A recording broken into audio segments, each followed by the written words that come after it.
Thanks for being here.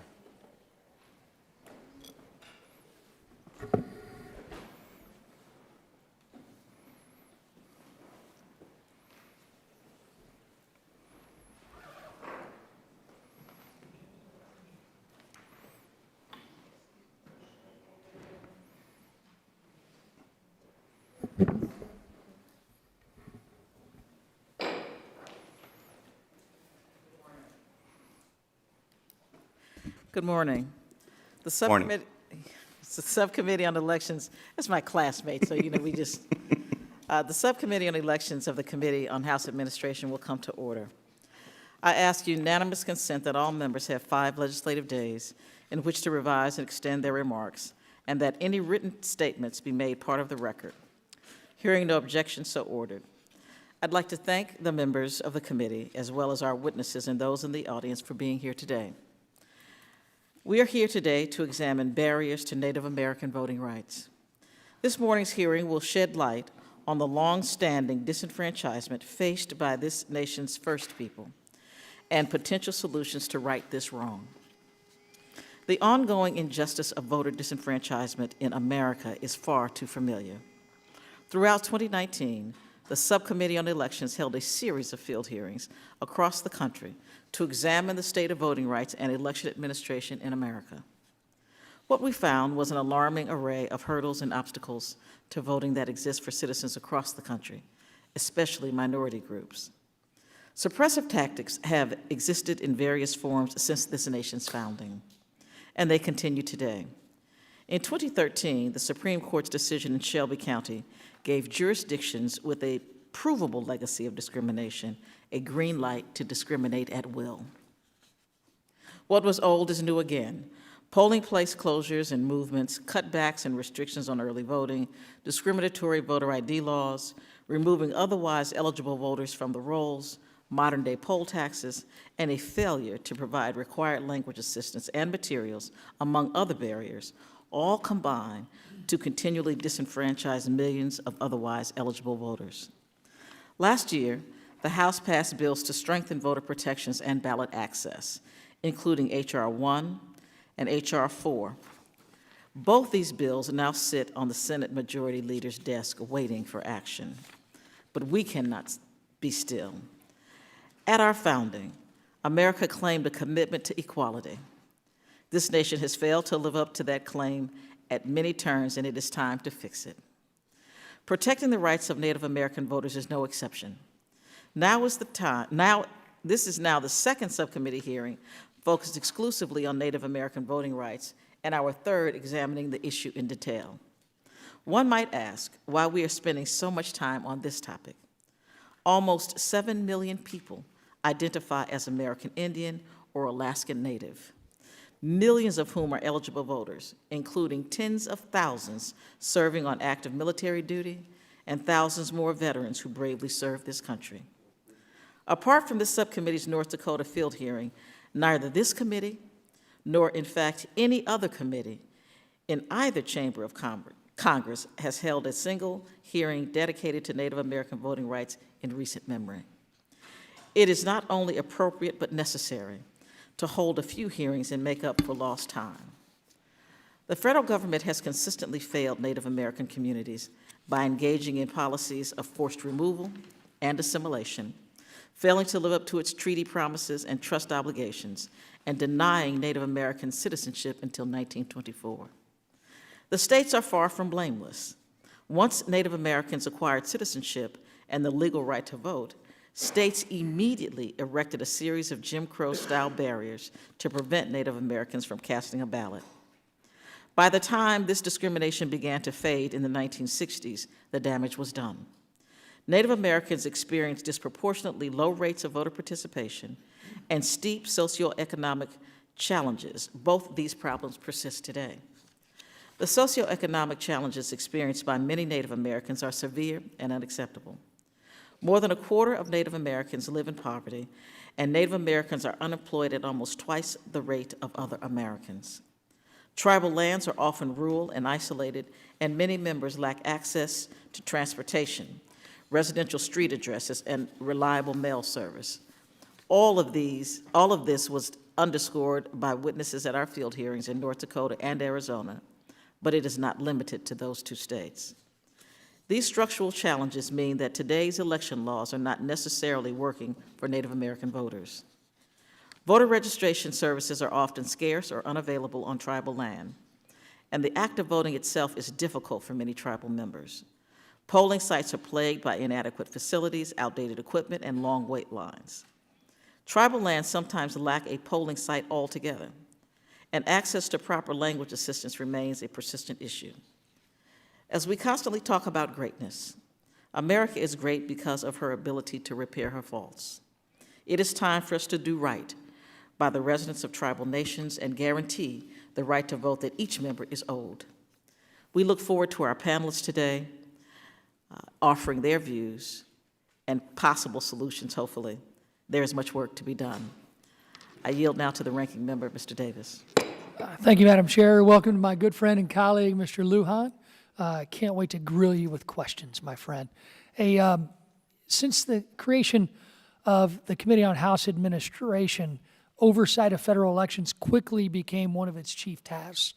Throughout CHA's existence, the committee has worked across the aisle to erase significant and necessary election policy, to create significant and necessary election policy that has widely impacted this nation, including legislation to eliminate the poll tax, legislation to create easier access to members of the military and their families when voting overseas, and the landmark Help America Vote Act, a piece of legislation that took significant steps to remedy the problems seen in the 2000 presidential election.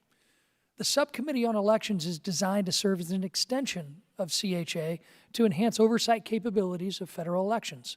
While the subcommittee has not always been a formal part of this committee, the work on the election administration has always remained a top priority. Since the subcommittee's recent reinstatement, its focus has been on examining the Voting Rights Act, which historically has been a bipartisan effort. First enacted in 1965 for the purpose of removing racial-based restrictions on voting. While this legislation has primarily remained under the jurisdiction of the House Judiciary Committee, our committee has an obligation to review how elections are being administered and recognize problems that Congress can solve, which I hope we're able to do here. The bill we're reviewing today, the Native American Voting Rights Bill, is specifically to address how Native Americans vote in our nation's elections. And I hope to hear more about that today, especially starting with my friend and colleague, Mr. Lujan.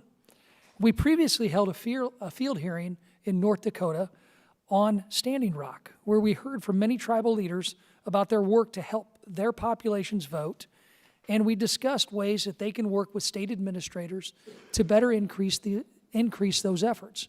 We also held a field hearing in Phoenix, Arizona, where the subcommittee had the opportunity to again hear from Native American representatives on voting rights. In Arizona, we heard from State Senator Ugenta Rita on the state's ballot harvesting prohibition, which has recently been, in my view, wrongly invalidated by the Ninth Circuit Court of Appeals. I hope we can hear testimony on the very important issue of ballot harvesting as well. If there's evidence of intentional, widespread voter discrimination, we should take steps to remedy that in a bipartisan manner.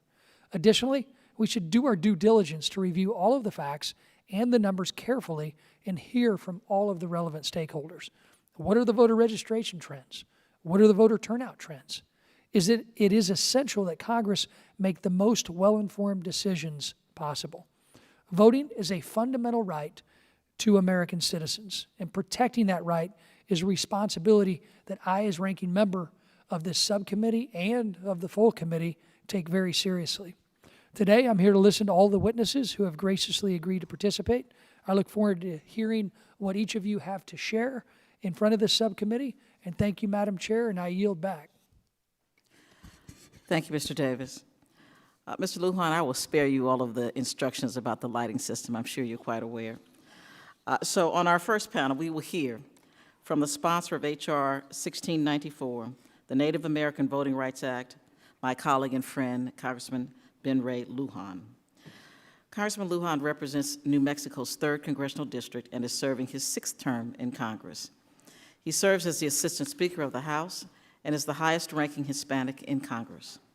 He is also a member of the Congressional Native American Caucus and the Congressional Hispanic Caucus.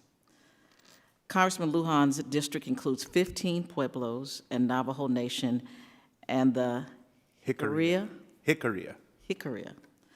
Apache Nation. And Congressman Lujan was born and raised in Nambi, got it right, okay, a small community in northern New Mexico, nestled between two pueblos and the historic high road to Taos Scenic Byway. You are recognized, my friend, for 5 minutes. Thank you, Madam Chair, and thank you to Chairwoman Lofgren and Ranking Member Davis, Chairwoman Fudge, members of the subcommittee, and their efforts to uplift Native American voting rights. I'm glad to see the Honorable Doreen McPaul representing the Navajo Nation and Isleta Pueblo tribal member Jacqueline De Leon here to lend their voices to this critical discussion. I welcome them as well. I'm proud of what we've accomplished in the 116th Congress to build on the Voting Rights Act with House passage of H.R. 4, but our work is not finished. As a nation, we have still not fulfilled commitments to tribes to work with them on a government-to-government basis to protect Native voting rights. This is a great injustice, and one that allows the long-standing disenfranchisement of Native voters to continue. Throughout our country's history, Native voters have been subject to guardianship, literacy tests, polling taxes, and outright rejection from the ballot box. In regions across the U.S., these barriers still exist. My home state of New Mexico has figured prominently in this history. More than 50 years after the ratification of the 14th Amendment and 24 years after Native Americans were finally granted their innate right to citizenship and the vote, veteran Miguel Trujillo of Isleta Pueblo was denied his right to participate in our democracy by his county registrar. Their reason? Mr. Trujillo lived on tribal land and was classified by the government as, quote, Indian not taxed, close quote. Mr. Trujillo filed suit and won in 1948. The landmark case Trujillo versus Garley granted Native Americans the right to vote regardless of whether they lived on tribal lands or not. That same year, Frank Harrison of the Yavapai Nation challenged Arizona in Harrison versus Levine for the state's claim that Indians were, quote, mentally incompetent, close quote, wards of the government, and therefore prohibited from voting. Mr. Harrison won, again confirming states cannot infringe on Native people's right to vote. And yet today, states continue to restrict Native voting rights. They print ballots near Native communities in English only, close or move polling places off tribal lands, and require physical addresses on IDs from voters whose homes do not have physical addresses, but rather rural box addresses, which are a commonplace in many rural communities across America. I thank the U.S. Judiciary Committee for ensuring Native voices are a part of efforts to strengthen the Voting Rights Act. Committee action proved that Native peoples, particularly those living on tribal lands, continue to face linguistic, geographic, and legal barriers to voting. We know North Dakota tribes are fighting state voter ID laws that tribal members are unable to comply with because, as I stated earlier, they lack physical addresses where they live and rely on rural box addresses. Growing up through my whole childhood, it was Route 1, Box 102. The same mailbox that was Route 1, Box 102 that went to our house is the same mailbox at the top of that dirt road. Now it's just named after my grandparents with a physical address. But the local government went in to change those addresses. There's still many parts of America where rural communities are still operating under that addressing system that I grew up with. Just last week, South Dakota legislators rejected a bill that would have allowed tribal IDs to be used for voter registration. In 2020, this type of disenfranchisement is unacceptable. It's a stain on our federal trust responsibility and our democracy. The good news is that tribes and lawmakers are taking action. Less than a year ago, Washington State and Colorado passed laws that allow tribes to designate addresses for individuals who do not have physical addresses for voting purposes. Congress has a unique responsibility to legislate here because of the government-to-government relationship the United States has with tribal nations. That's why I introduced the Native American Voting Rights Act with Senator Tom Udall, our colleagues Deb Haaland and Sharice Davids, and Ranking Member Tom Cole. The Native American Voting Rights Act allows tribal governments to collaborate with their state counterparts to ensure Native peoples have access to the ballot box. It directs states to accept tribal IDs for voter registration or identification purposes, requires precincts to honor requests to place polling locations on tribal lands and ensure precincts seek tribal consent before changing polling locations. In places that require native language assistance under the Voting Rights Act, it allows tribes to determine the forms of assistance. Tribal governments are empowered to request federal observers when they believe native voters might be disenfranchised at the polls. It would also create a grant program to build a stronger election infrastructure for communities. And Madam Chair, I'd ask unanimous consent to enter to the record the many organizations that are supportive of this legislation.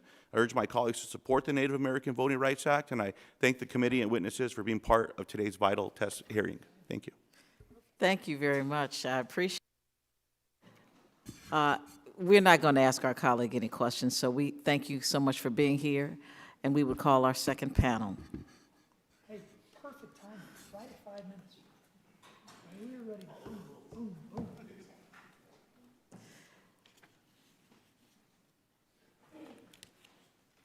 You can't do that on purpose. It's right down to the center. He did it. I got to give him credit for that. Yeah, he's good.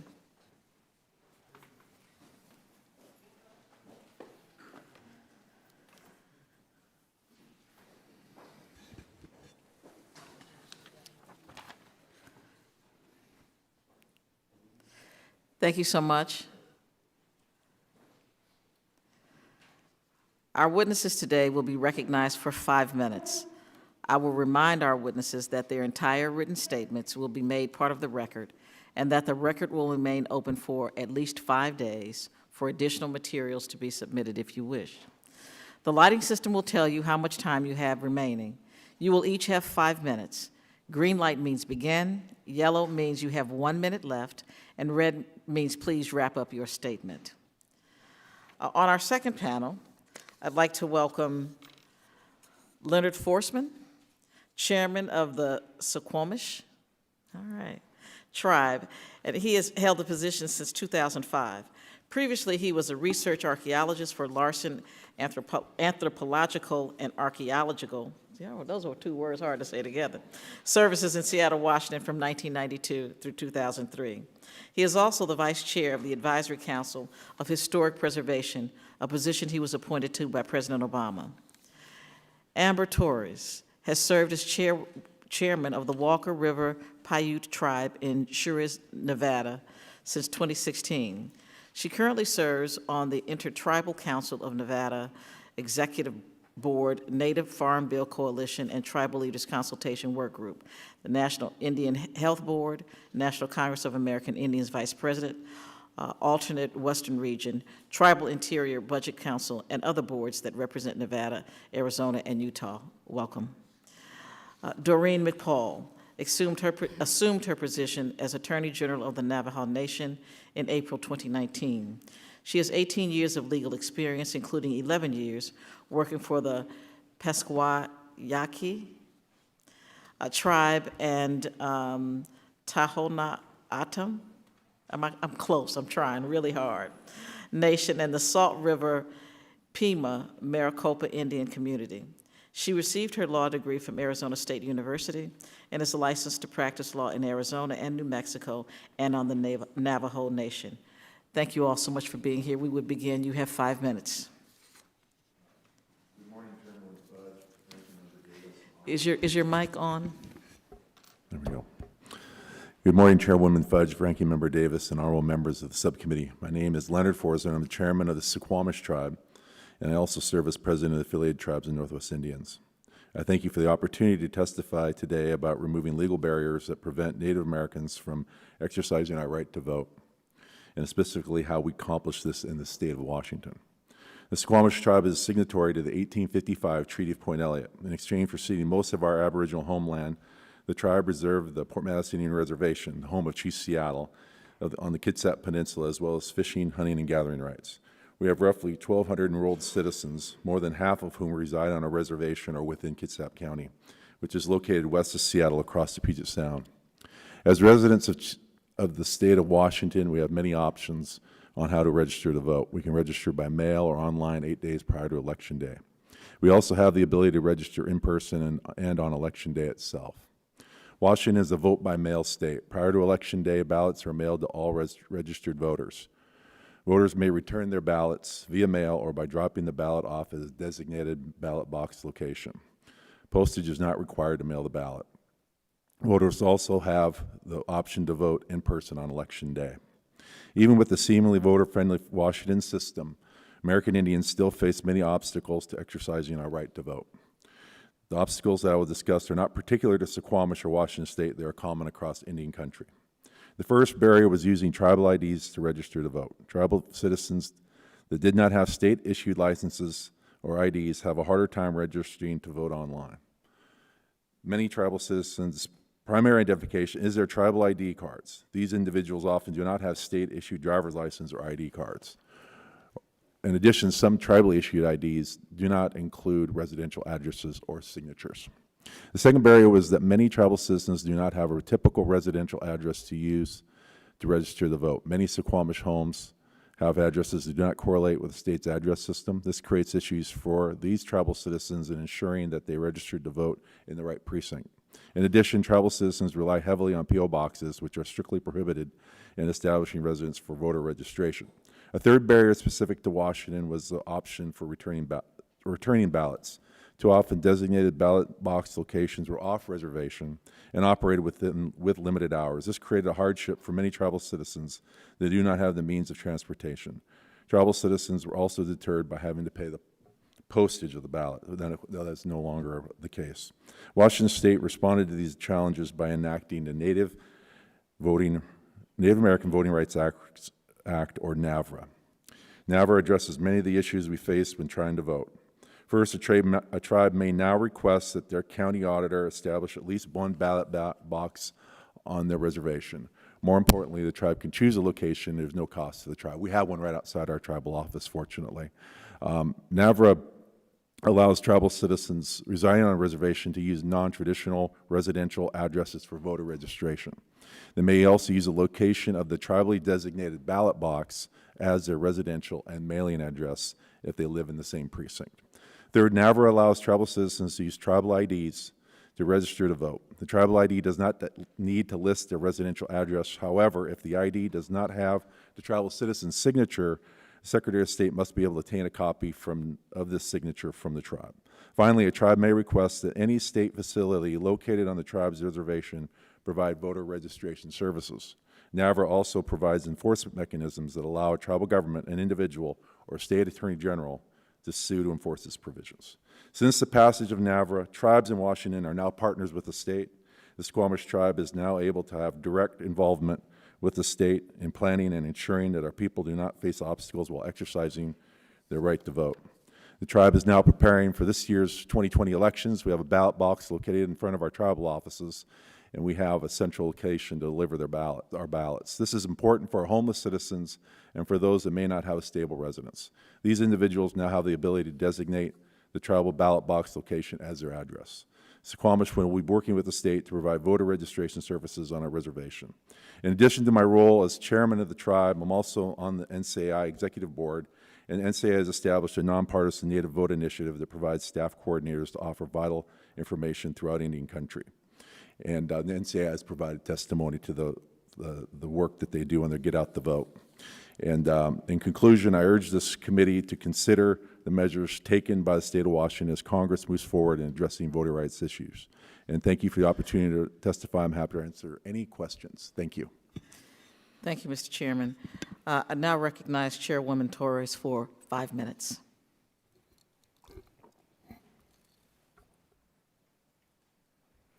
Pija Wamawa, me, Amber Torres, Minania, Ne, Agaidakata Poinabi, Ne, Agaigwe. Good morning, everyone. My name is Amber Torres. I'm the chairman for the Walker River Paiute Tribe in Schurz, Nevada. I want to thank Chairwoman Marcia L. Fudge and Ranking Member Rodney Davis and members of the Committee on House Administration Subcommittee on Elections for the opportunity to testify about Native American voting rights, exploring barriers and solutions. In 2016, the Walker River and Pyramid Lake Paiute tribes worked in conjunction with Four Directions Incorporated to determine if tribal members living on reservations had equal access to the ballot box. It was determined that the poverty rate, lack of transportation, and/or the age and condition of the vehicles place tribal members at a disadvantage in participating in early in-person voting. On or about September 7, 2016, a complaint and an emergency motion for preliminary injunction was filed in federal court that the alleged abridgment of a fundamental right, the right to vote, and in particular, to have equal access to early in-person voting and Election Day in-person polling, protected under Section 2 of the Voting Rights Act, Sanchez versus Barbara Sagaski. A hearing on this matter was held, and the Honorable Judge Dew and the stance taken by the tribal members was supported by a preliminary expert report from Professor Daniel Craig McCool of the University of Utah, and a statement of interest filed by the Department of Justice. On or about October 7, 2020, the Honorable Judge Dew issued an order that plaintiff's motion for preliminary injunction, ECF number 26, is granted in part and denied in part. The motion is granted with respect to plaintiff's request for early in-person voting in Nixon, Nevada and Schurz, Nevada. The motion is also granted with respect to plaintiff's request for Election Day in-person voting in Nixon, Nevada. The motion is denied with respect to plaintiff's request for in-person voter registration in Nixon, Nevada and Schurz, Nevada. Since that time, the Nevada state legislators created legislation that allows counties to work with other Nevada tribes to establish satellite offices. We have also seen an increase of tribal members' voter turnout because of the satellite offices. There are new registered voters. One issue that still creates problems to this day is the felony provision in the state of Nevada voter registration application. Line 15 on the form states, important, if you are assisting a person to register to vote and you are not a field registrar appointment by a county clerk, registrar of voters, or an employee of a voter registration agency, you must complete the following. Your signature is required. Failure to do so is a felony.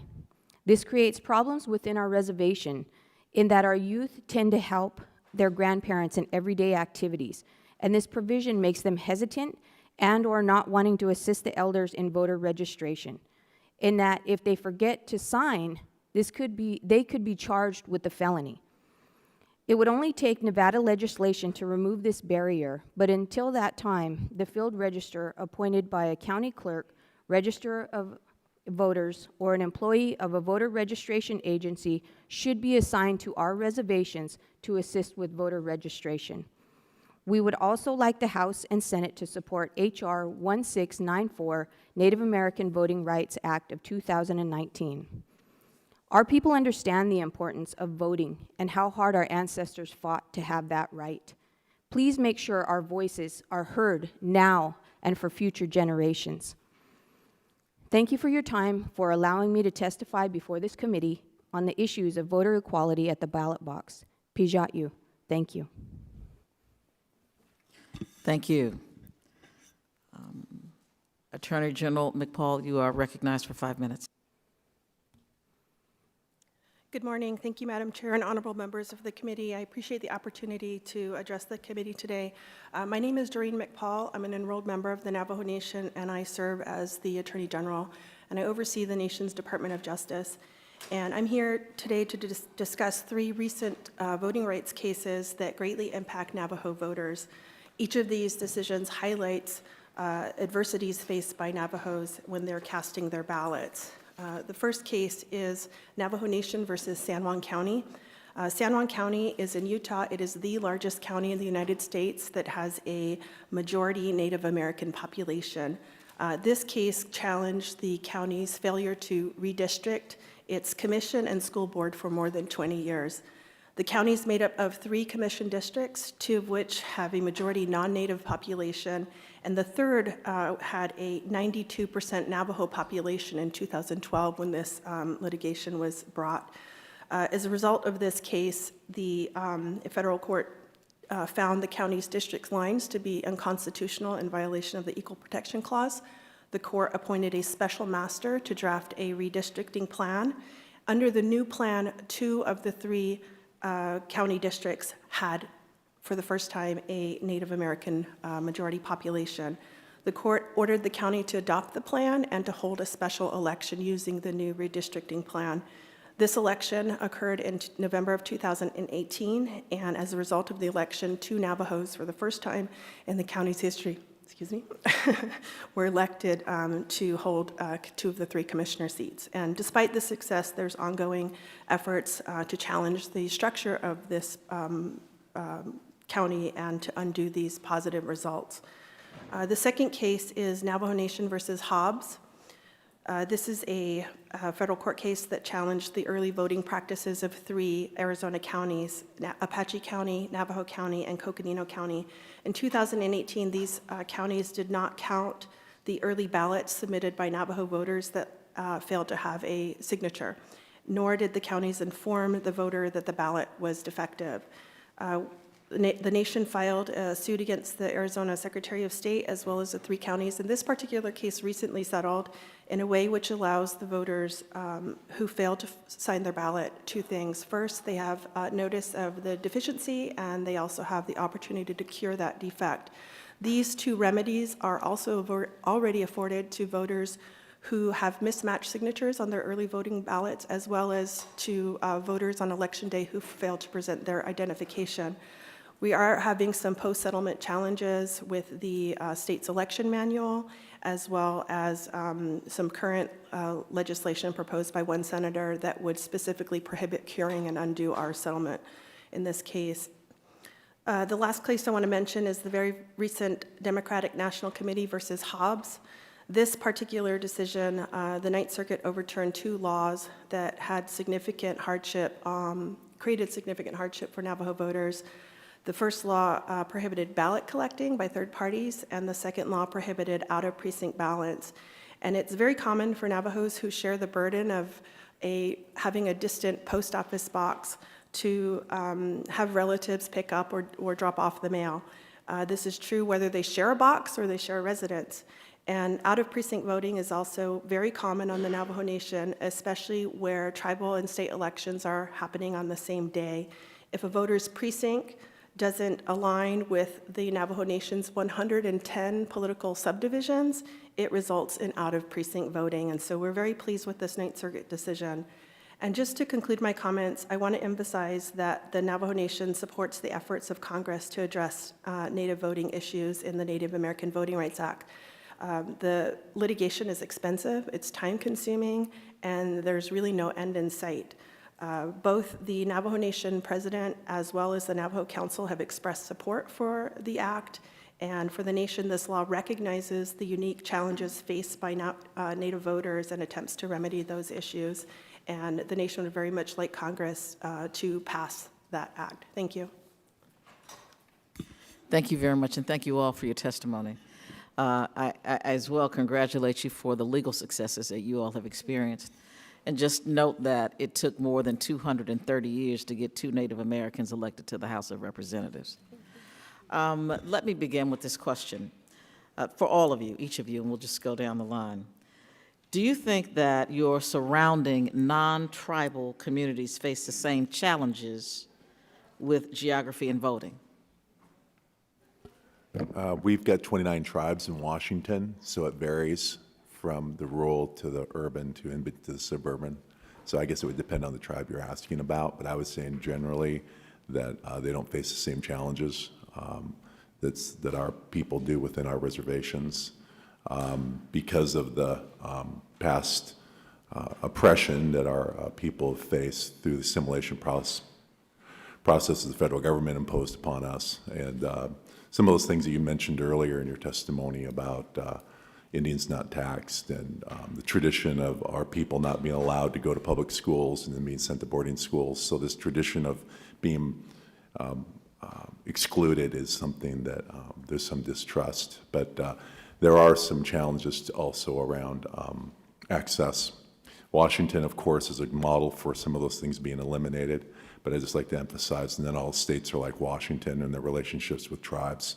And then we have a very positive relationship that took a lot of work. It didn't just come out of thin air, but it took a lot of work by my previous leadership that did a lot of those things. And they do a lot of the political forces within Washington really respect the unique relationship that tribes have with the federal government and states. Is Washington the only state that has a Native American Voting Rights Act? As far as I know, but I had heard earlier that Colorado has something similar, but I'm only familiar with Washington's. Thank you. Ms. Torres. Thank you for the question. I want to say, frankly, that I don't believe that non-Indians have the same barriers to access as Native Americans do. As you know, reservations are located in rural and desolate areas where I would say that non-Indians have access because they are in an urban setting. Again, we deal with the barriers to access, transportation issues, high poverty rates, unemployment rates. And the biggest thing is, if my people have to decide whether they are going to use that transportation to go to work versus, going to vote 40 miles away, it's a no-brainer. And so, again, we have historical trauma embedded within our people. And the biggest thing is we face challenges that no one else does. And again, I feel it's a trust and treaty responsibility because our ancestors paid it due a long time ago.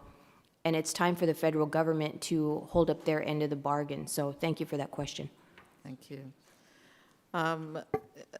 Attorney General, can you just tell me what you think is the greatest hardship faced by Native Americans as it relates to voting? I mean, we've gone through the IDs and how costly they have been, how time-consuming. What do you think is the biggest issue, and what should we be doing as a nation to live up to our end of this bargain? I don't know if there's one single greatest challenge. I can tell you that I think for the Navajo Nation in particular, because we cover such a large area of land, cover multiple states, cover multiple counties within those states, there's just a lot of challenges. I moved back to Winter Rock from Tucson, Arizona, and for the first time in 20 years, I have a post office box. I have access to a vehicle, I have access to paved roads, and I only check my mail probably once every week, maybe 2 weeks. It's just an inconvenience to travel to the post office, and adding things like lack of transportation, having to traverse dirt roads, having to traverse those roads in bad weather, and then not having financial means to do just basic, getting to the post office or getting to the polling location just are challenges upon challenges. So I don't know if there's a single fix. In my role, having to bring constant litigation and the expense of the litigation is a challenge to our budget. And prioritizing this for our communities is I have to choose between, a case like this or an Indian Child Welfare Act case or some other important case for, that goes to the root of tribal sovereignty. And so, I think that improving access, improving language trends, all of those things that help, take down the barriers are of great need. Thank you, Mr. Davis. You're recognized for 5 minutes. Thank you, Madam Chair. Real quickly, I want to get from each of you, if we could, we'll start with Chairman Forsman. Can you all speak a little bit about voter registration trends for each of your tribes and overall voter participation in the last few election cycles? I don't have specific statistics to reference, but I know that in Washington, the NAVRA Voting Rights Act for Native Americans, and just the general trend within Washington to make voting easier through mail, through more or less stringent requirements for ID, for registration, because now you can actually use your Social Security number if you don't have a state-issued ID. And other alternatives for that, because, for example, my brother just moved back from being in San Francisco for 40 years, back to the reservation, and he only had a California ID and doesn't drive, so he had no need to go get a state license. So he was able to register fairly easily just through the mail. So the barriers have been dropping in Washington because there's a real conscious effort there to reduce the barriers to voting, so that Washingtonians and their tribal citizens can have that opportunity to vote. So I feel that those efforts have increased our registration and our voter turnout. Great. Ms. Torres. Chairman Torres. Thank you. Thank you for the question. So with our litigation, we've had an early polling site on our reservation, which has offered us a number of new registered voters and also access for our people to be local there at home and make their vote count. The other thing is we're getting our veterans out, we're getting our community members out, we're having voter drives where we are bringing in our people. We are hiring our own people, which I think is a huge success for us because of cultural competency. People feel as if those people are trusted, and so I think it has been good for us. I think one of the huge successes that we have had is with the early voting sites. We are getting our own people trained, and it allows more of our people to, again, feel comfortable coming in and giving their vote there.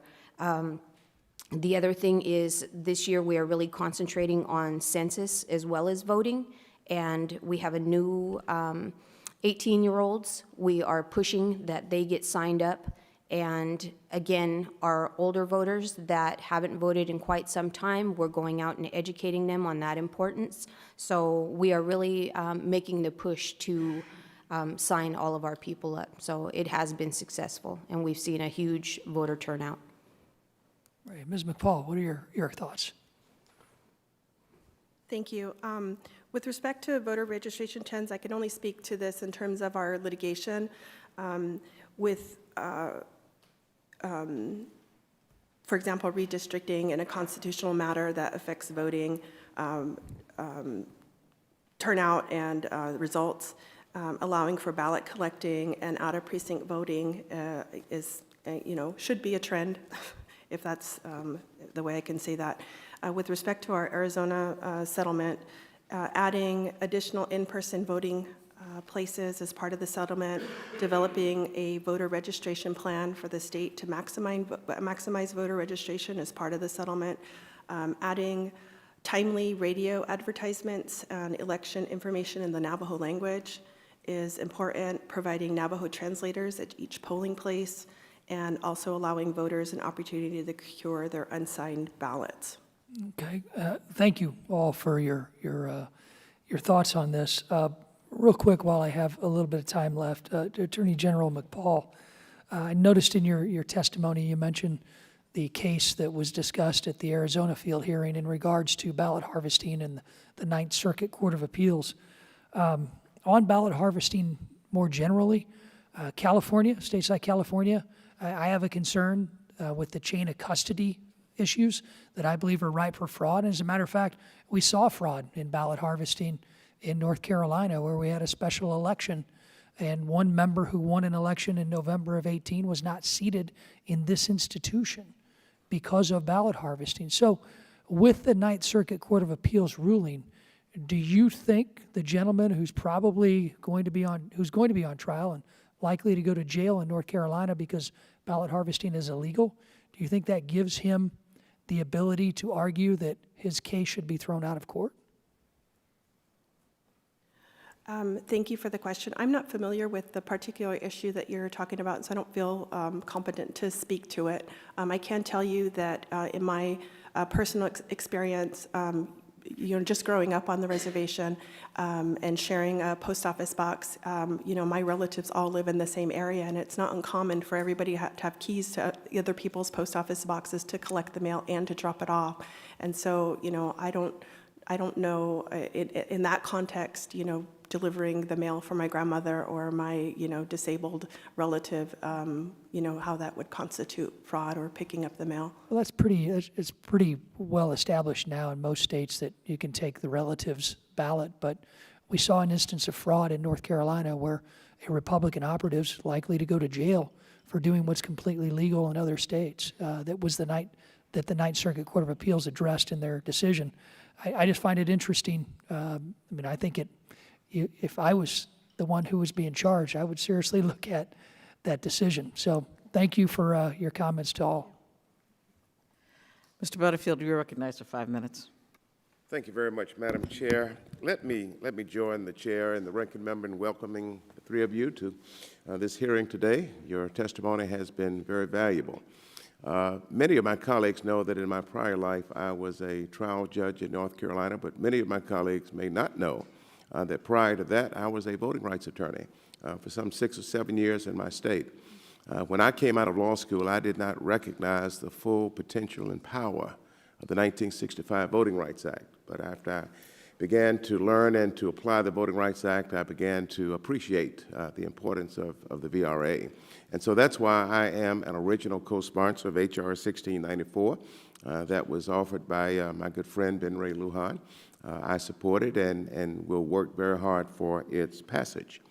One thing that I learned during my voting rights years is that the Voting Rights Act is a statutory enactment whose basis is deeply rooted in the 15th Amendment. And I just happen to have a copy of the Constitution in my pocket today. I don't usually walk around with it, but for some reason I picked it up this morning. And last week we observed the 150th anniversary of the ratification of the 15th Amendment. That's a very significant date in African American history and indeed in American history. And so I just want to read into the record. All of us have heard this over and over again, but I just want to do it for emphasis. Section 1 of the 15th Amendment: the right of citizens of the United States to vote shall not be denied or abridged by the United States or by any state on account of race, color, or previous condition of servitude. Now here's the key part that a lot of people don't really pay attention to. The Congress shall have power to enforce this article by appropriate legislation. And that's what you're talking about, and that's what we are talking about. And that's why it's essential that we get H.R. 1694 enacted into law. Chairperson Torres, your opening statement mentioned a 2016 case in which your tribe successfully forced election authorities to include polling places on your land. How far would you say your members had to travel to vote before you brought that case? I think it may have come out earlier, but I need to get it into the record clearly. How far would your members have to drive? For the record, as far as Walker River Paiute Tribe, we've always had a polling site on our reservation. What we were battling for was access for an early voting site, as well as traveling the distance for Pyramid Lake Paiute Tribe would be at least 40 minutes one way. Again, that would be from Pyramid Lake on their reservation up to the Reno Sparks or Washoe area. So again, 40 miles one way. Do you think the 2016 litigation changed the way the election officials engage with your community? I know in the South, after the passage of the 65 Voting Rights Act, African American communities all of a sudden became important. But pre-Voting Rights Act, African American communities were marginalized. Have you seen a difference?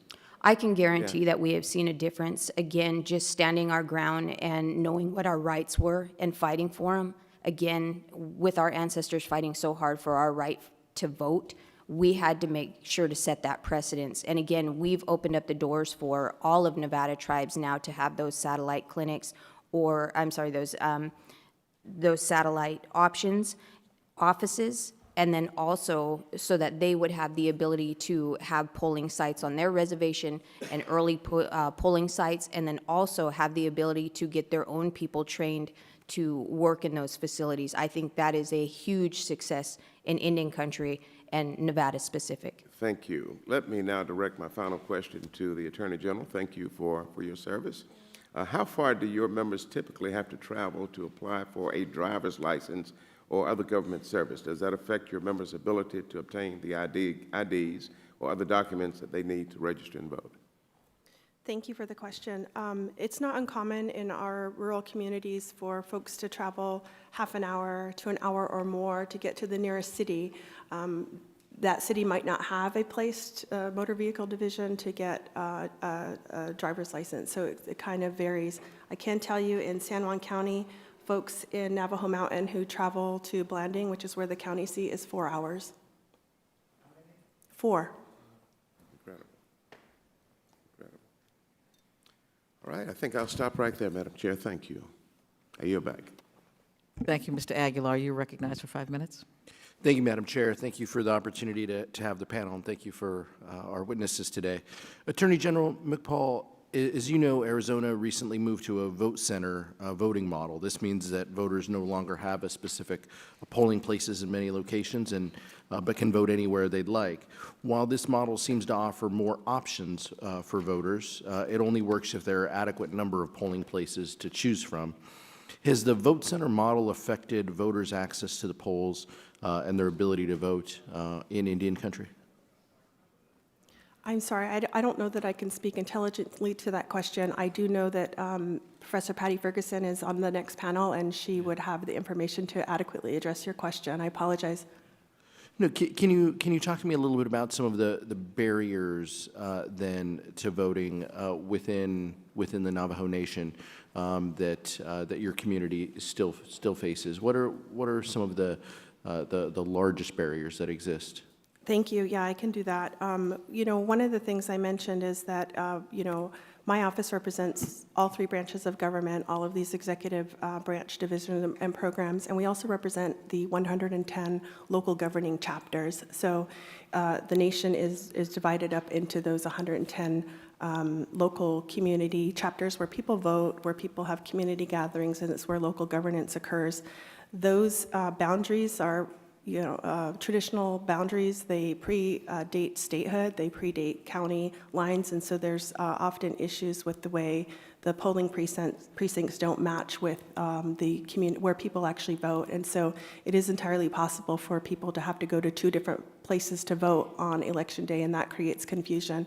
I think that the language barrier issue is also a prominent issue that was highlighted in one of the litigations where the instructions for signature on the envelope were not made available. The other issues I think I've mentioned before are just having, a rural community, not access to passable roads, particularly when there's bad weather, and just the means to be able to do that, and the convenience of having, getting your mail at home and to return your early ballot by mail. Thank you. Attorney General McPaul, just following up on the ranking member's question, you understand filling out someone else's ballot is fraud. It's fraud in the Navajo Nation. I believe it's fraud in every state, correct? I believe so, yes. Is there a difference between filling out a ballot wrongfully for someone else and holding a ballot and physically just taking it for someone, a friend, a neighbor, a loved one? There'd be a difference in those, right? Yes. Yeah. Chairman Forsman, in your testimony, you talked, and specifically the relationship that you have in Washington is a little different than our Washington, I suppose, among your policymakers. Can you talk to me a little bit about the kind of, I guess, the atmospherics that exist between Indian country and local elected officials and state elected officials, and the lines of communication that are open so you can kind of freely talk about the barriers that exist and how you seek to kind of remedy those?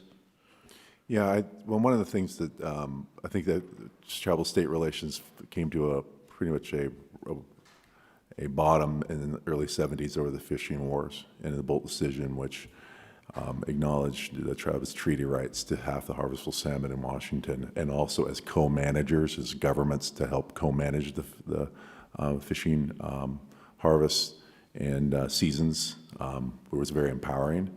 And it took a little while for us to all get used to I think for the state to get used to having the treaty rights and also the government-to-government relationship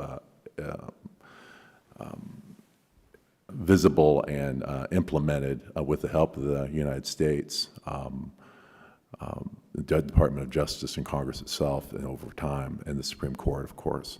So over that time, in 1989 was the 100th birthday of the state of Washington. In 1989 was Centennial, and the Centennial Accords were established to kind of the governor's office, with the help of Congressman Denny Heck, who was working for the state at that time, established this protocol for us to meet annually and work on our respective issues. And through that, through work with the legislature and also getting Native Americans elected to our legislature has been helpful as well. We've taken a more, the state has embraced the tribal state relationship and try to be respectful of each other. And part of that is, working on natural resource issues, health, education, all these things, because I think many of the legislators and leaders of the state see the tribes as an asset to their community. So over time, that's, of course, made us responsive and to current events, and one of those being some of the voter suppression we saw happening in other states. This legislation was in response to that, to make sure that although we do have, and things aren't perfect in Washington, but they're much better than many other states. But there are other states that also have good relationships and have set good examples as well. But there's others where there's challenges. Anyway, just to wrap up, I just think it's important to remember that we have worked really hard on that and look forward to more opportunity. Thank you, Mr. Chairman. The state of Washington benefited from Mr. Heck's service for a number of years, and we all have here as well. Thank you so much. Mm-hmm. Thank you all for your testimony today. We appreciate it.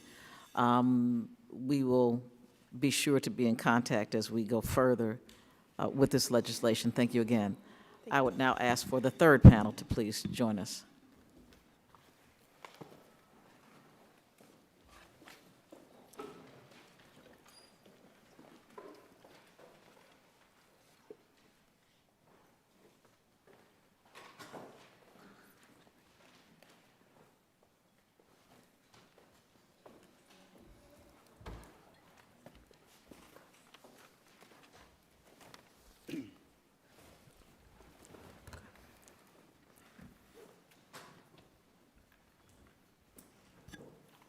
Thank you and welcome. As I explained to the previous panel, you will have 5 minutes to give your testimony. When the green light comes on, that means begin. When you see a yellow light, that means that you have 1 minute. And when you see a red light, that means please try to wrap up your testimony. Let me now introduce our panel. Patty Ferguson-Boney is the director of the Indian Legal Clinic, faculty director of the Indian Legal Program, and clinical professor of law at the Sandra Day O'Connell College of Law at Arizona State University. She has assisted in complex voting rights litigation on behalf of tribes and has drafted amicus briefs to the United States Supreme Court for tribal clients with respect to voting rights issues. She serves as the Native Vote Election Protection Coordinator for the state of Arizona and has testified before Congress regarding Indian voting issues. Professor Ferguson-Boney received her bachelor's degree with honors in Native American Studies with an emphasis in policy and law from the Stanford University, and her Juris Doctorate from Columbia University School of Law with a certificate in foreign and comparative law. Thank you and welcome. Mr. Norquay is a member of the Turtle Mountain Band of Chippewa Indians in North Dakota, and he was denied the right to vote in 2014 due to his lack of an ID showing a residential address. Mr. Norquay was an individual plaintiff in the North Dakota voter ID litigation, and he is a veteran of the United States Marine Corps. Thank you, sir, and thank you for your service. Jacqueline DeLeon is an attorney with the Native American Rights Fund, also known as NARF, and she is an enrolled member of the Isleta Pueblo. As an attorney at NARF, she helps lead field hearings across Indian country on Native American voting rights, and she practices ongoing voter rights litigation. Prior to her work at NARF, Ms. DeLeon was a senior associate at WilmerHale for 4 years, focusing on international antitrust and litigation. She holds a JD from Stanford and a BA from Princeton University in philosophy. Ms. DeLeon clerked for Judge William H. Walls of the United States District Court for the District of New Jersey and Chief Justice Dana Fabe of the Alaska Supreme Court. Welcome all. We will begin with you, and we will give you 5 minutes. As remember, when the light comes on, begin. When you see yellow, you know you have 1 minute, and when you see red, please wrap up. Ms. Ferguson-Boney, you are now recognized for 5 minutes. Thank you very much. Chairwoman Fudge, Ranking Member Davis, and members of the committee, thank you for inviting me to testify today. In my work, I have viewed firsthand the threats to Native American voting rights and the need for vigilant protection of the right to vote. Congress has the duty to fulfill its unique trust obligation to Native Americans, including in matters of voting. The trust responsibility is a well-established legal obligation that originates from the historical relationship between the U.S. and Indian tribes as set forth in Article 1, Section 8 of the U.S. Constitution. Under the trust responsibility, the U.S. must ensure the protection of tribal and individual Indian lands, assets, resources, and treaty and similarly recognized rights. While states have a duty to provide equal protection and ensure that tribal citizens have equal access to voting, in many cases they fail to do so. The Supreme Court has recognized that the states are the deadliest enemies of tribes and that Congress has the responsibility to legislate with respect to tribes when state governments cannot be trusted to do so. So let's just look at a little bit of history.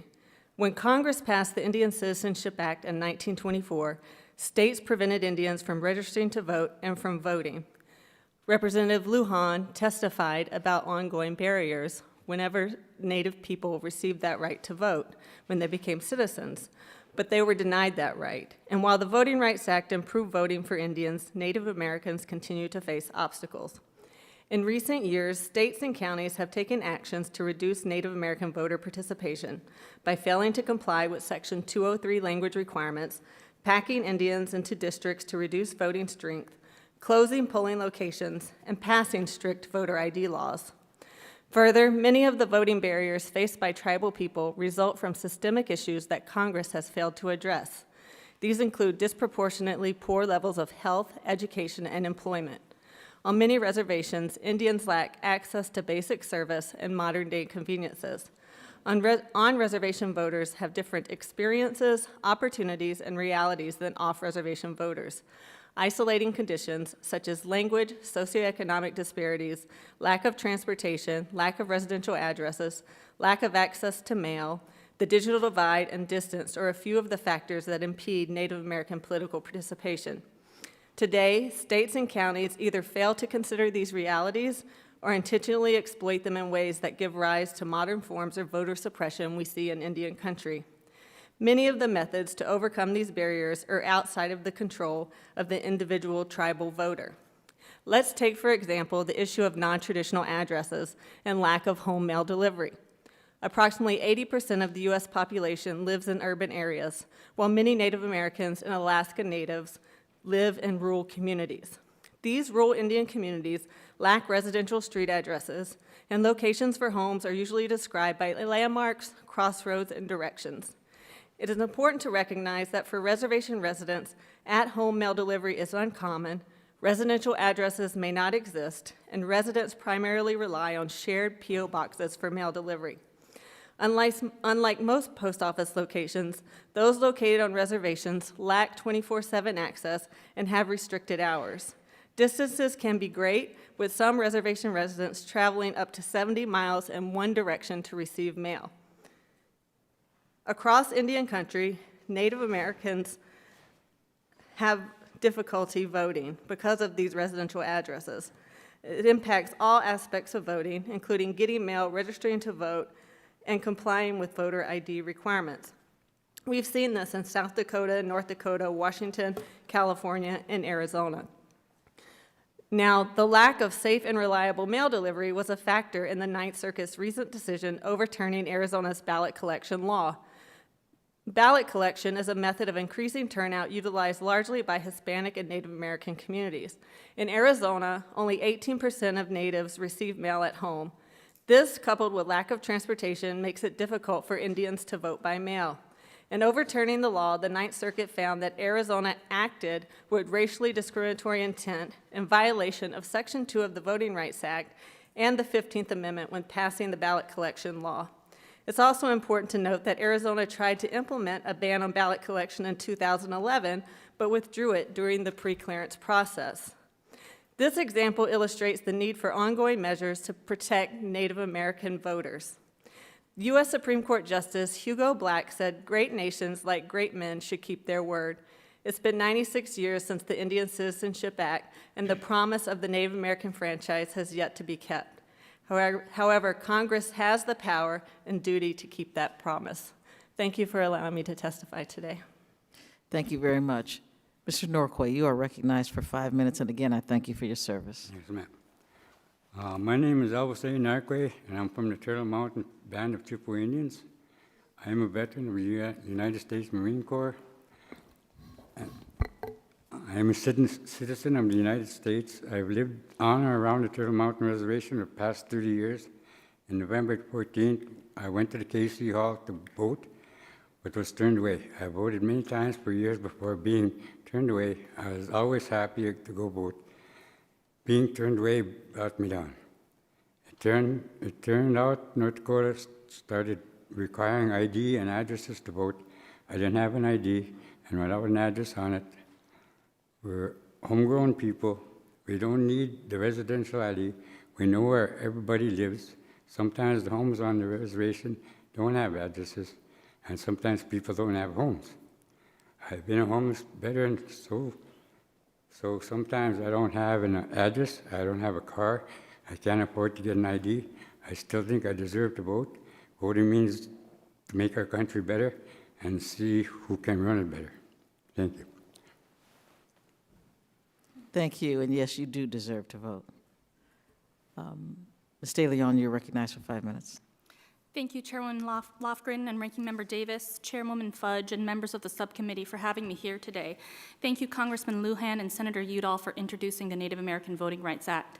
I'm here to testify in support of this important bill. My name is Jacqueline De Leon. I'm a member of the SLEDA Pueblo and a staff attorney for the Native American Rights Fund, the nation's oldest and largest nonprofit law firm dedicated to advancing the rights of Native Americans. In 2015, NARF began the Native American Voting Rights Coalition, focused on increasing Native American access to the political process. Over 2 years, the NAVRC completed a series of 9 field hearings on the state of voting rights in Indian country. I, along with NARF's pro bono counsel, Dr. James Tucker, had the honor of attending all of these hearings. 125 witnesses shared their experiences voting. I'm carrying their stories with me here today. Unfortunately, I come with dire news. Native Americans are facing an onslaught of unjust barriers that keep them from voting. Today, I'm going to focus on conditions that would be improved by NAVRA, the unreasonable distance many tribal members must travel to register and cast their votes, identification requirements, and the importance of flexible language provisions. Finally, I'll provide the committee with a few instances of overt racism which highlight the need for federal reform. Native Americans have to travel, frankly, absurd distances to register. Voters from Nevada tribes identified travel distance as the single biggest obstacle to registering. The closest elections office to the Duckwater Reservation is 140 miles each way. Pyramid Lake faces a 100-mile round trip, and the Walker River Reservation faces 70 miles. NAVRA's extension of NVRA requirements to federal programs servicing Native people increases registration opportunities. If states are required to give registrations with SNAP applications, the Department of Agriculture should likewise be required to give out and collect registration forms for their commodity program. Additionally, polling places are usually located in non-Native communities. In Bighorn County, Montana Native voters must travel twice as far to reach their polling locations as non-Natives. This is but one example of many. Long distances are costly because they take time to travel, require missed work, childcare, a vehicle, and gas money. What's more, this travel is on dirt roads, which may be impassable in the winter month of November. But even more damaging is the message that remote polling places convey to voting tribal members. These distances communicate your vote doesn't matter, this system's not for you. Mandating polling places on tribal lands, as NAVRA does, will dramatically decrease travel time for thousands of Native Americans across the country, and this is much needed reform. Next, it's unreasonably difficult for many Native Americans to get state IDs. State-run DMVs are far. For example, in Kashina, Wisconsin, tribal members must travel over an hour to get to the nearest DMV that's regularly open. Additionally, for impoverished Native Americans, even nominal fees can present a barrier. Yet tribal IDs are not automatically accepted. Just last week, South Dakota's House rejected allowing tribal IDs to register to vote. NAVRA's provision mandating acceptance of tribal IDs allows tribes to provide IDs to their own members so they can vote. Section 203 of the Voting Rights Act removes language barriers by requiring covered jurisdictions to provide language assistance. NAVRA would provide necessary relief by extending Section 203 to Native voters whose languages are traditionally unwritten. Finally, discrimination is not just a relic of the past or the effect of past wrongs. Native Americans continue to experience discrimination when they attempt to vote. In Arizona, racial tensions are so high between the Kaibab Band of Paiute Indians and the border town next to the reservation that border town residents regularly block the flow of water into the reservation. And for years, tribal members were forced to vote in that same border town. In South Dakota, voters were forced to vote in a repurposed chicken coop. In Montana, the number of registration cards accepted by county officials from Native community organizations was arbitrarily limited to 70, creating an unnecessary barrier to registration. In South Dakota, the Buffalo County seat located in Gan Valley has full early voting access. Gan Valley only has a population of 12 people. And yet 25 miles away on the Crow Creek Reservation, Fort Thompson's 1,200 residents had no early voting. Despite calls from activists to provide a polling location in Fort Thompson, and despite HAVA funding being available, the county auditor refused and instead decided to forego the usage of the funds altogether. It is these local discriminatory actions that call out for federal relief and oversight. In sum, as one tribal member explained, yes, I would like you, person at the poll, to respect me as a Native American, respect my culture. But if you can't do that, treat me as a human being and respect my elders and respect my children. Likewise, we ask for no more and no less than equal opportunity for all Native Americans to vote. Thank you for having me here today, and I'm happy to answer any questions. Thank you very, very much. Mr. Aguilar, you are recognized for 5 minutes. Thank you, Madam Chair. Mr. Norquay, thank you for sharing your story with us. In your testimony, you bring up that you believe you still have a right to vote. I share that belief. I hope everyone on this dais shares that belief. It must be difficult and confusing to comply with North Dakota's voter ID laws. From what I understand, voter ID laws in North Dakota have changed 3 times in the past 5 years. As federal legislators, we want to make sure we develop and pass policies that make it easier for people to vote. It's disheartening to hear that you were turned away and not allowed to vote. So my question is, what do you think can be done to ensure that you and friends that you know aren't unfairly turned away from the voting polls? What more can we do to be helpful? The people of the Turtle Mountains, they got free ID law, IDs, and a lot of those people, they don't know what that means because they ain't, how do you say that? They don't know what it means anyway. Yeah. And a lot of them are older, they can't go far and stuff like that.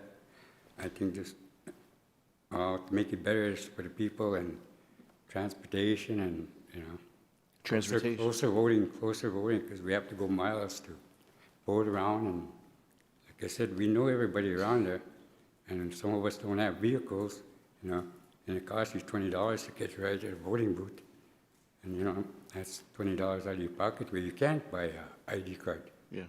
But, what the tribe did, they gave free IDs for a little while. Now they have to pay $15 for it. I don't think that's right for the people. Thank you for sharing your story. Ms. Ferguson-Bonney, good to see you again. You joined us in Arizona, I believe, as well. Can you talk a little bit about, I asked the previous panel about voting centers. Can you talk a little bit about how that is being implemented in Arizona, what barriers still exist with the voting center concept, and what more we could do to ensure that more individuals have access? Sure. So right now, the counties decide whether or not to implement voting centers. And if you have a vote center, then anyone within that county has an opportunity to vote at that vote center by ballot on demand. However, in places with large numbers of Native Americans, there are not vote centers, and you have to vote at your precinct. And if you don't vote at your precinct, then your ballot is not counted. And that was part of the decision that the Ninth Circuit ruled, I think on January 23rd, that out-of-precinct voting disproportionately impacted Native American voters.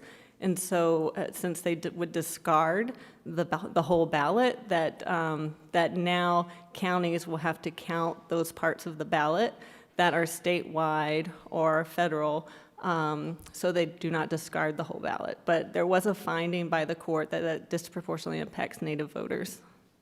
Great, I appreciate it. I'm sure that the ranking member is going to talk a little bit about that Ninth Circuit decision in his line of questioning.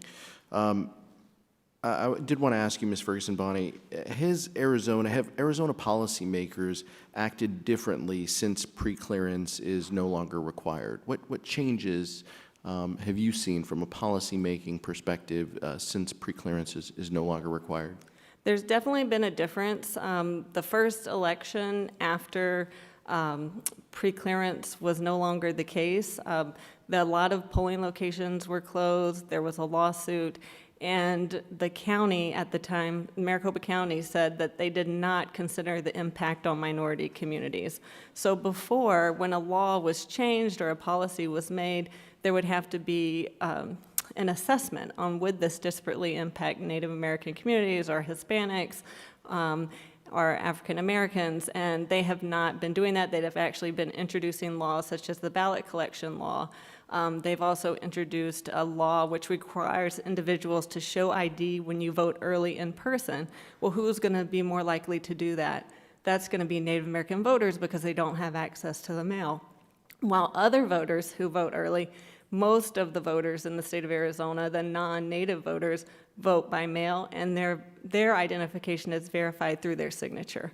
And then we have a number of new laws that are introduced this session, and I think Attorney General McPaul stated that there's an effort to undermine the settlement that the Navajo Nation reached on ballot curing. Thank you, I appreciate it. Thank you, Madam Chair, I yield back.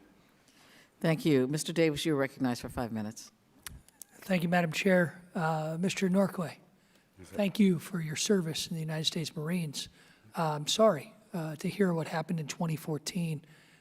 Were you able to vote in 2016? Yes, I got a new ID, And a residential ID. And 2018? Yes. Okay. Thank you again for your testimony today here, for being here today too. Ms. Ferguson-Bonney, are you familiar with a gentleman who teaches at Arizona State University's Law School, Chad Norrell? Yes, I am. What can you tell this committee about Mr. Norrell? Is he active in any of these issues that you're testifying on today? Not to my knowledge. Is he actually competent in anything that he does? Yes. Okay. He told me to tell you to stop by his office a little more. Dad was best man at my wedding. I've been for 40 years, so sorry I didn't get a chance to talk to you beforehand. I wanted to make sure that I made you feel a little uncomfortable here as a witness by talking about him. But Thank you. he He's said a hello, nice guy. and I welcome your testimony today. Some of the issues, especially the responses to Mr. Aguilar's questions, I thought were very interesting, and we look forward to working with you on many of these issues. But again, make sure you stop by his office and say hello a little more, all right? Okay, thank you. Ms. De Leon, great to see you again. I enjoyed your testimony in North Dakota. Thank you. In North Dakota, you said that Native American voter turnout for the 2018 midterm elections set an all-time high for a midterm election in North Dakota. That's great news. And as I said there, it should be celebrated. You know, be it your grassroots involvement of effort in especially getting the youth involved from Turtle Mountain Reservation who led the March to the Polls. And those are techniques that I think should be utilized everywhere. What can be done to continue this type of engagement? Yeah, so thank you so much for the question. So North Dakota is a perfect example of the type of litigation that is now necessary to be brought. It's incredibly costly. NARF brought a case over a course of almost 4 years, nearly $1 million spent to articulate the injustice that was going on there, that the state of North Dakota was requiring an address on an ID in order to vote when the North Dakota tribal members did not have addresses. In response, the people were outraged and took that outrage and they organized, and like you said, the highest turnout in record, which we're thrilled about. But outrage will fade.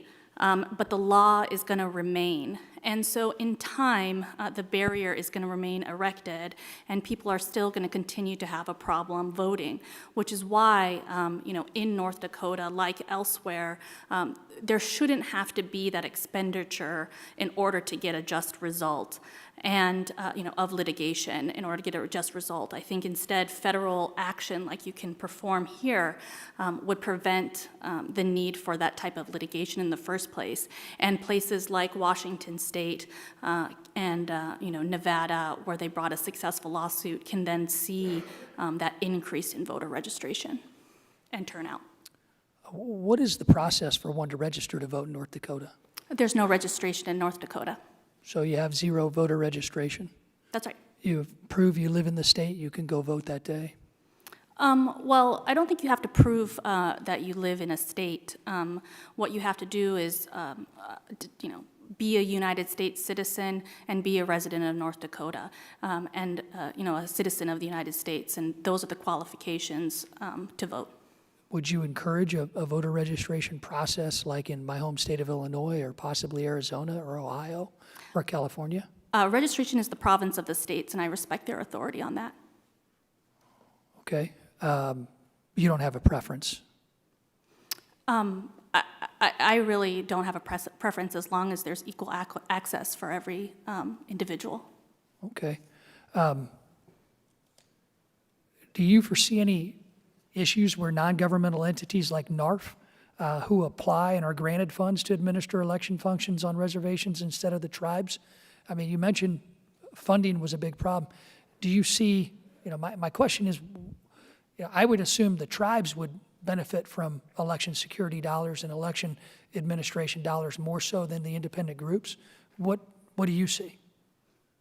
I'm not sure what you're referring to. I know if that federal dollars are going to flow to increase the amount of turnout among Native Americans, do you think the money should be sent directly to the tribes, or do you think it should go to outside entities like NARF, for example? it depends on what function is being performed. I think that NARF serves in a critical function, like you've seen, in North Dakota, to highlight injustices across the country and to bring attention to places and solutions to places where people are denied the access to vote. But of course, funding should also be provided directly to tribes and state and county governments so that they can fulfill their polling location obligations. Thank you. Thank you. Thank you, Mr. Davis. Let me just ask both of the attorneys. Section 2, we know, is a very time-consuming and expensive way to litigate the voting rights issue. Why do you think we are forced to do that? Help me understand why you feel that, as my colleagues would try to say, voting was up, so what's your problem? It's all good. Tell me why that's not true. Well, I think one reason which has been highlighted through the work of the Native American Voting Rights Coalition is that there hasn't been a lot of attention paid to the issues faced by Native American voters. And the U.S. Department of Justice, since 2000, has only brought one case on behalf of Native American voters, and that's a 2010 case. And Native Americans are dispersed across the country, so there hasn't been a lot of commitment to work with Native people, and I think that's why Congress should use their function to investigate this issue and assist tribes in the efforts to ensure that Native Americans are active participants in democracy. Thank you so much for the question. So I think that Section 2 provides an opportunity for relief in areas that don't necessarily receive a lot of attention, and it can bring to light injustices that are taking place. But like you said, it's incredibly costly. Not just proving intentional discrimination, but just proving discrimination itself costs a lot of money. So, for example, in North Dakota, we had to show that it was especially difficult for Native Americans to receive IDs. We had to employ an expert that had to go, that had to map the average distance for a Native American versus a non-Native American to reach a driver's license site, for example. And in that case, there was a huge disparity. But that type of evidence and building that kind of evidence, it requires a lot of upfront costs. And so, we've been able to identify some specific barriers, and we think that with some congressional action, we can forego having to litigate over and over again. And still with you, Ms. De Leon. Yes. How did it make you feel to know that the authorities had the resources to put a polling place, to create a tribal polling place and refuse to do it? How did that make you feel? So over the course of these field hearings, I had the honor of listening to testimony, heartbreaking testimony across the country of people and the injustices that they were facing, the lack of respect given to them, and hear how heartbroken they were when they tried to vote and it was just too hard or too far or they were stopped. And, in the case of Buffalo County, it made me frankly infuriated. I think that it's wrong that if there's funding available, that you're choosing to forego increasing the the opportunity for individuals to vote. I will say that through the activism of individuals in South Dakota, that county auditor was removed from office and was replaced by a Native American county auditor, which was a great success story. But I'll also say that I've talked to that county auditor, and she's facing severe discrimination right now by her coworkers and by the state government. Thank you. Mr. Norquay, let me apologize on behalf of this nation for your treatment, especially as one who has served this country. I apologize to you. Now, let me just ask quickly, what is something that you think we can do right away to make the situations, especially on tribal lands, better for this election this year? We'll start with Ms. Ferguson-Bondy, and we'll just go right down the line. So I definitely think there needs to be more access to funding so that tribes can have access to voter registration, polling locations, and language translations. We saw in the Navajo Nation litigation that one big obstacle faced by the tribe were the counties saying that they don't have the resources to meet their obligations under federal law. Do they have the resources? I don't know, but that is an excuse that has been used to not provide equal access to Navajo voters in Arizona and other voters in Arizona. And I just want to mention that some voters in Arizona have to travel 5 hours, 280 miles to participate in in-person early voting, and that should not be the case. If in-person early voting is offered, everyone should have access to in-person early voting. Thank you. Mr. Norquay. I think that they should have like the state and the tribal government vote together over there in KCL. They got to separate it, like one side, this side, that side, and the people don't get to intertwine and say, speak about the representatives, and they go their own way and they don't vote on their side because they got different opinions about it. And like you said, the polling place, they got to come together. Thank you. So first, it would be wonderful if you passed NAVRA and provide a polling place on every tribal reservation. But absent that, I think that it would be helpful to issue federal guidance to indicate that polling places are even allowed on reservations. I know that a lot of times local county officials just may be unaware or of that fact. So that polling places are allowed and it's encouraged.